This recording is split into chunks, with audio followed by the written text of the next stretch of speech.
So it's my pleasure to introduce Don Cleveland from the Ludwig Institute for Cancer Research. And I have to thank him because I place his talk at this time, in Easter time, because he's actually in California and there's 3 hours less. But I could see this morning that he actually joined in for the first few talks, so it was really early for him.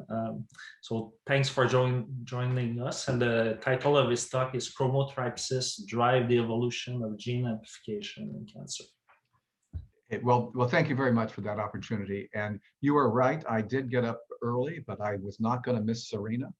So and what I'd like to do today is actually somewhat, you've heard about, starting from Serena's talk about some of the genetic signatures in cancer. And I'm going to talk about a somewhat different approach, but also using sequencing as one of the key elements. Of course, I think we all recognize that one of the key aspects of cancer is that the cancers are very frequently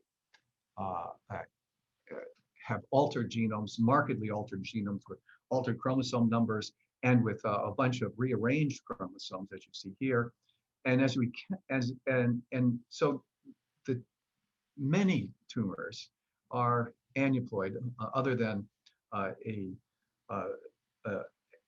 multiple of the normal number of chromosomes. You can see solid tumors, etc., as summarized in one of the major databases. And indeed, in addition to those altered numbers of chromosomes and/or rearrangements among those chromosomes, there are two gene amplification approaches that are quite prominent. One where you have an intrachromosomal gene amplification to make a homogeneous staining region, or an HSR, and another to make these small dot-like structures, often apparently duplicated, and initially called double minutes. And that's what I'm going to focus on today, on how we produce those and the consequences of those gene amplifications.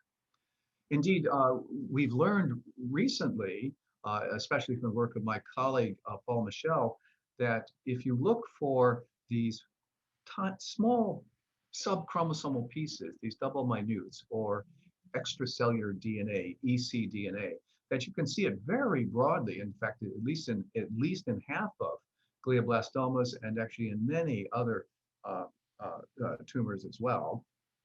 And I suspect all of us recognize that last year, NCI and Cancer Research UK proposed 9 grand challenges that remain in cancer, and one of the 9 was gene amplification and extrachromosomal DNA, with a subset of 6 specific questions about those DNAs, and that's what I'm going to talk about today. The story really began with the work of Peter Campbell and his colleagues at the Sanger, where they discovered in 2011, they discovered and named this phenomenon of chromothripsis, where there's a single chromosome that could be shattered into tens or maybe hundreds of pieces, and then rearranged reassembled in random order. And there's not complete agreement on the frequency with which we see chromothripsis in human cancer, but it's high. And in some cancers, it's really high.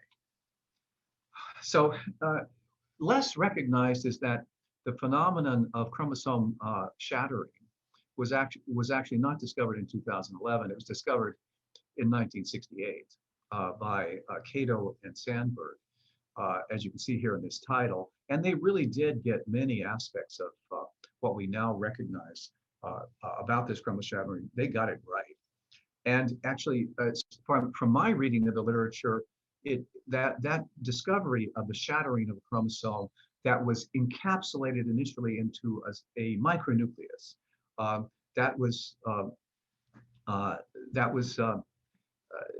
Cato and Sandberg found that, but then it was discovered and amplified on by work of David Pellman at Harvard, where he absolutely demonstrated that if you get a chromosome encapsulated into a micronucleus, that it can be shattered and then at least partially then reassembled through chromothripsis. Our approach to this was a slightly different one. What we did was to identify mechanisms that would allow us to selectively inactivate the human Y centromere and therefore send the Y chromosome at will into a micronucleus.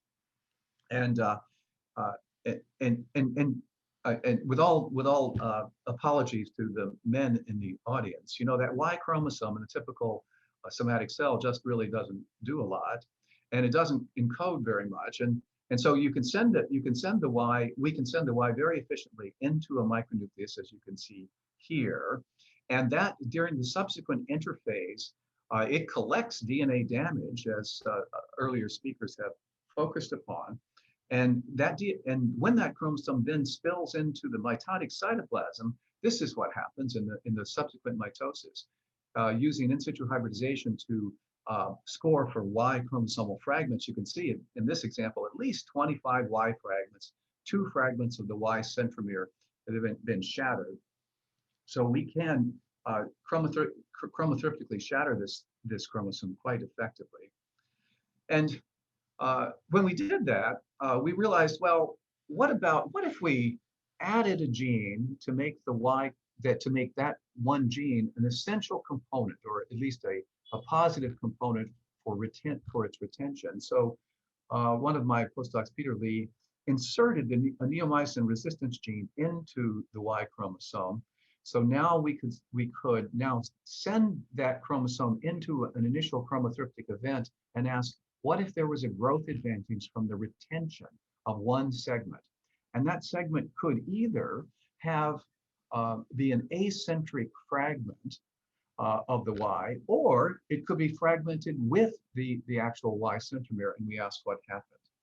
And if you retain the Y, the functional, or restore and then retain a functional Y centromere, what we saw was that you could rebuild a chromothriptic Y chromosome where the pieces were just rearranged.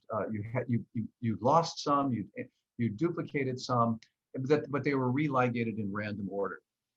But even more importantly was what happens if you look at this piece, the acentric fragment. So we know this is a chromothriptically produced acentric fragment, but carries a gene that can confer growth advantage.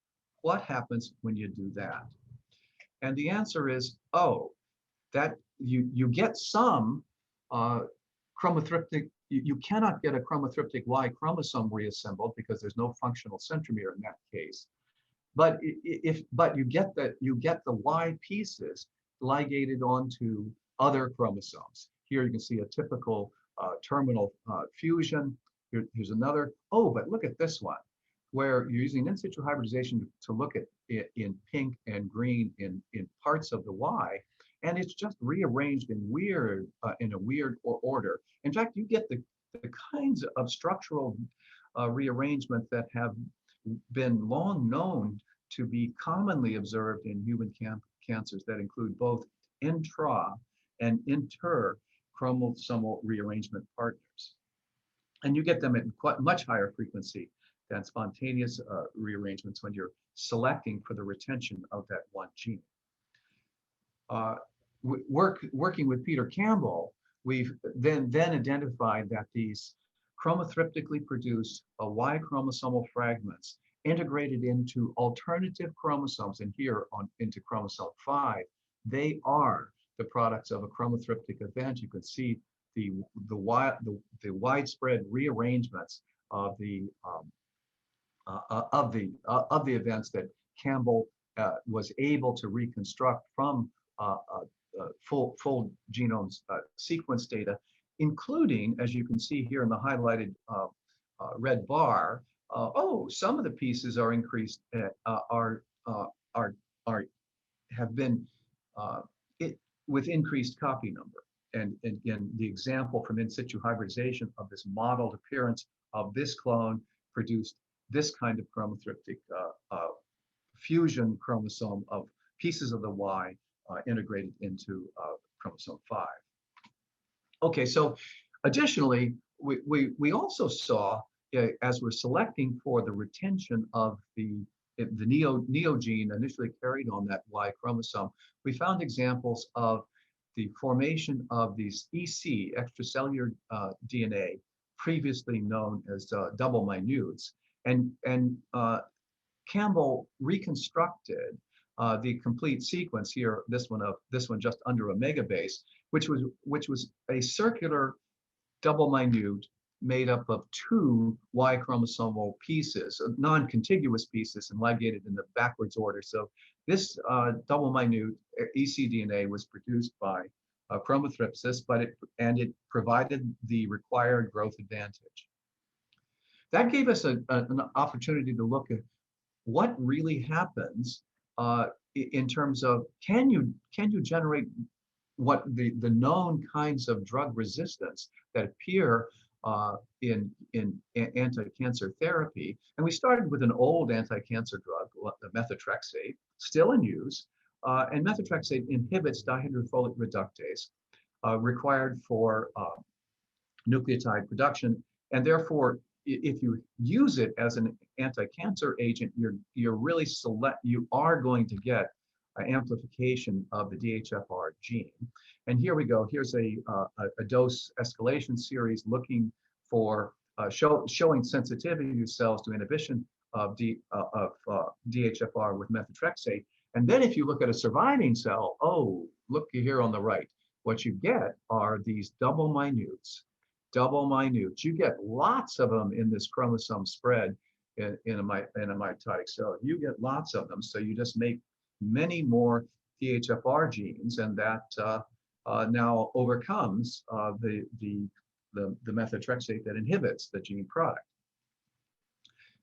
So, and in these double minutes or ecDNAs, here's another example of a cell that has a handful of these double minutes, and when those were sequenced, we isolated 10 independent clones, but here's one, and when that was sequenced, it was quite obvious that there was gene amplification. And here about an average copy number of 10, but a copy number of 10 of pieces from different regions of an initial chromosome 5, the chromosome on which the DHFR gene resides. So we had, and indeed, when whole genome sequencing from Campbell demonstrated that yes, indeed, we produced a double minute, 2.2 megabase double minute made up of 5 different pieces of chromosome 5 ligated in random order. Okay, so, and indeed, for those who aren't sure that they really believe the reconstructions from the high throughput sequence data, we validated the junctions of multiple of these pieces using in situ hybridization for, in this case, fragment 1 and fragment 4, and yes, indeed, they are co-localized. They have been ligated together. Okay, so you say, well, okay, that's a nice example of an in vitro example of using an anti-cancer drug and showing that you can get gene amplification through the production of this extracellular DNA. But is that really related to true human cancers? And with Rona Yeager at Sloan Kettering, we identified a handful of examples of individuals who were treated with an anti-cancer drug in this case, because the cancer is driven by a mutation in the BRAF kinase, and so that inhibitor inhibits that specific mutant kinase. And we had tissue samples from the patient before and after this therapy, and what we saw here in after therapy, what we see is exactly what was predicted from the methotrexate example I started with, which is that you treated with this inhibitor, you selected for, and that ended up selecting for resistance, and the resistance came from gene amplification in the form of these double minutes. They're really readily apparent. And in the whole genome sequence, those double minutes were themselves with a total cell copy number of about 20, they were produced by chromothripsis, by, as you can see, by the many different rearrangements that are indicated by the sequence. Okay, so that led to a further question: can chromothripsis be targeted to prevent drug resistance? And we moved back to our methotrexate example, and we asked, well, what if we, as we're selecting for resistance, what if we inhibit, use one of the well-known inhibitors to DNA PK, or an inhibitor to PARP? And can we, with either inhibitor, suppress the appearance of these ecDNAs that can themselves confer resistance to the anti-cancer drug? And the answer you can see over here in the plot over here is that, yeah, in this particular example, if you inhibit DNA PK, yep, you can suppress the appearance of this extracellular DNA and resistance, but you can do so probably even better by inhibiting both DNA PK and PARP. And so we would argue that the combination therapy in this example is a plausible approach for the reduction of acquisition of such drug resistance. Okay, so but once you get more resistant, what can you combat that by just now increasing the drug dose if the patients tolerate it? And we tested, well, what does happen if you then increase? Once you're resistant, what happens if you increase the drug dosage? And the first answer is the double minutes, these extracellular DNAs, they amplify. And you can see that here, they go from about 20 to about 60. So you can become more resistant by just by increasing the gene number, again, but in this case, by increasing the number of double minutes. But you also do one other thing, and that is each of those double minutes increases the number of copies of the resistance gene, in this case, the hydrofolate reductase. And you can see that, and we know that by using in situ hybridization, using the endogenous gene as a marker for N=1 gene, and then we ask in the enhanced ones, how many copies are there? And the answer is, we increase the number of copies of the resistance gene per double minute. And you go from here, and here, we about double to triple the number of copies per double minute. So you increase the number of double minutes and the number of resistance genes per double minute.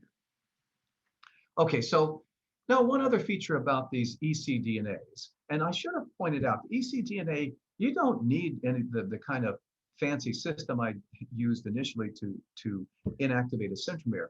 Just think about any broken chromosomal piece. If you had a double-stranded DNA break just prior to mitotic entry, you would now have an acentric chromosomal fragment.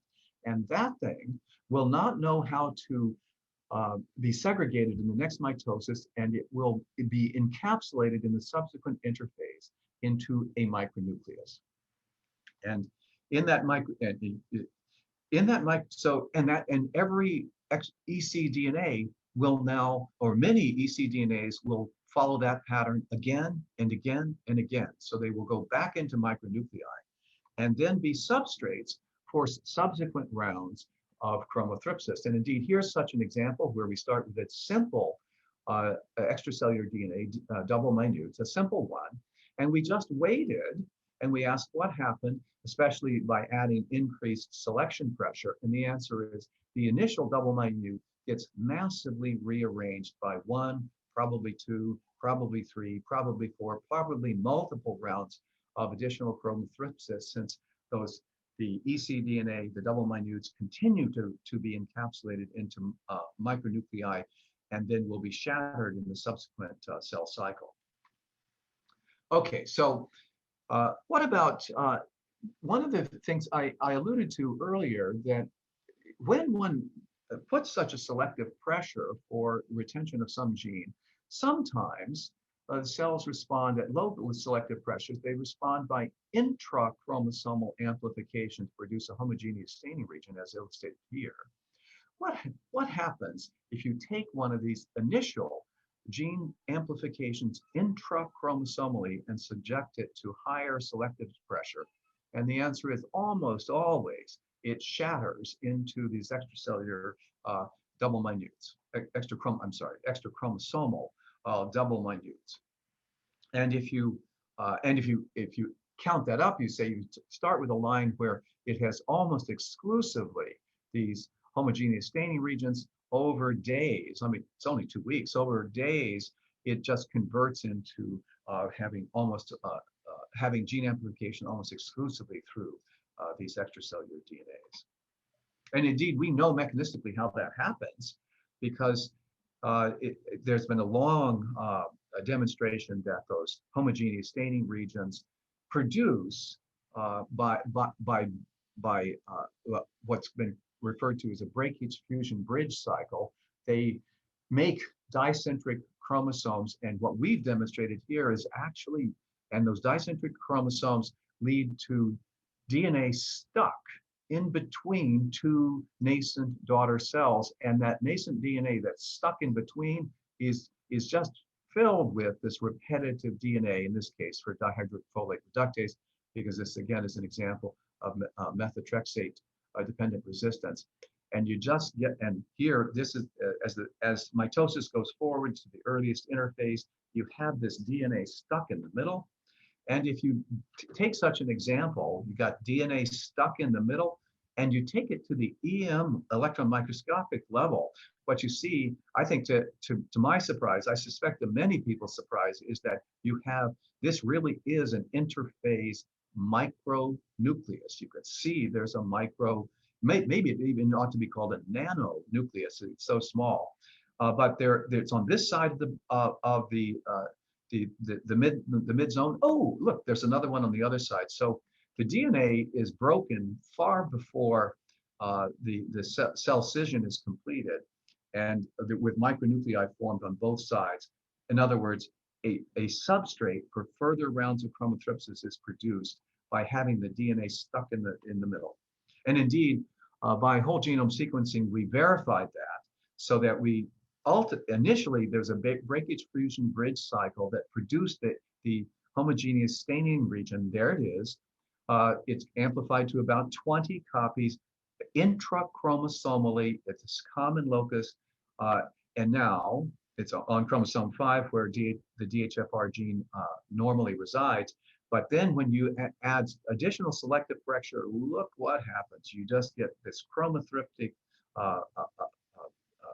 wild rearrangements, and an increase in copy number by a factor of between 5 and 10. And indeed, those increased copies, they're no longer integrated in chromosome 5, but they are shattered into these double minutes, ecDNAs, that are easily observed. Okay, so overall, what I've shown you today is that starting from a normal chromosome, if you add selection for retention or amplification of a specific gene, if you just have a random double-stranded DNA break appear just prior to mitosis, that will produce an acentric fragment that will become a micronucleus in the next cell cycle. It will be shattered by chromothripsis and convert into these double minutes or ecDNA, which will then go into micronuclei and be shattered again and again. Alternatively, you might select and produce an intrachromosomal homogeneous staining region, whose DNA will ultimately be stuck in these bridges in between cells, producing micronuclei, which will again go through these cycles, and you just get cycles and more cycles of this shattering and religation, ultimately producing this ecDNA with increased numbers of these double minutes, and those double minutes have increased numbers of the selected gene. Okay, so we argue that this is a roadmap to gene amplification in cancer. And back to the grand challenge announced last year by CR&NA and NCI, With regard to ecDNA, one of the questions was what drives ecDNA? Oh, it's chromothripsis. Can we target them driven by ecDNA? Yes, with small molecule DNA repair inhibitors. How do ecDNA evolve? Oh, through chromothripsis. Can we target ecDNA evolution? Yes, with small molecule DNA repair inhibitors. Okay, the challenge had two more elements. What is the role of ecDNA in cancer formation? Can we eliminate ecDNA? Oh, so we still have a to-do list going forward. Okay, and let me just then close by thanking those who have been integrally involved in the work that I described. It was initiated by Peter Lee, and he's now independent at University of Texas Southwestern, and partnered initially on Y chromosome fragmentation with David Page and his colleagues. But the work that I spoke about today is really primarily the work of Ofer Shoshani, a current postdoc about to join the faculty at the Weizmann, and a partnership with Rona Yeager, who found the human cancer samples, who provided the human cancer samples, and Peter Campbell, who at Sanger, who provided all of the sequence data. Thank you very much.